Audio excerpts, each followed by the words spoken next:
Big boss season 9 grand ఫినాలేకి అంతా ready అయింది. విన్నర్కి 50 లక్షల ప్రైజ్ మనీ అని మనమంతా అనుకుంటున్నాం. టీవీలో కూడా మనకి రూ. 50 లక్షల చెక్ చూపిస్తారు.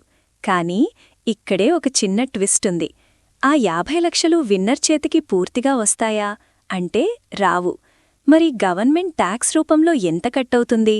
అసలు విన్నర్ బ్యాంక్ అకౌంట్లో పడేది ఎంతో ఈ వీడియోలో క్లియర్గా చూద్దాం.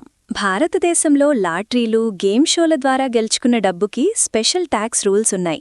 ఇన్కమ్ ట్యాక్స్ చట్టం సెక్షన్ 194B ప్రకారం మీరు గెలుచుకున్న ప్రైజ్ మనీ 10,000 దాటితే దానిమీద ఫ్లాట్ 30% ట్యాక్స్ పడుతుంది.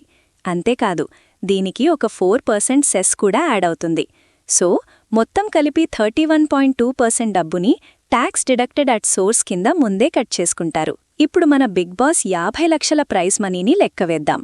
టోటల్ ప్రైజ్ మనీ ₹50 లక్షలు, ట్యాక్స్ డిడక్షన్ 31.2%, ₹15,60,000. అంటే విన్నర్ గెలిచిన డబ్బులో నుంచి దాదాపు 15.5 లక్షలు గవర్నమెంట్కి ట్యాక్స్ రూపంలో వెళ్లిపోతాయి. నెట్ అమౌంట్ విన్నర్ చేతికి వచ్చేది ₹34,40,000 మాత్రమే. సో ఫ్రెండ్స్, చూశారుగా, టైటిల్ గెలిచింది 50 లక్షలు అయినా ఇంటికి తీసుకెళ్లేది మాత్రం సుమారుగా 34 లక్షలు మాత్రమే. ఒకవేళ ఫినాలేలో ఎవరైనా సూట్ కేస్ ఆఫర్ తీసుకుని ప్రైజ్ మనీలో డబ్బులు తగ్గితే ఈ అమౌంట్ ఇంకా తగ్గే ఛాన్స్ ఉంది.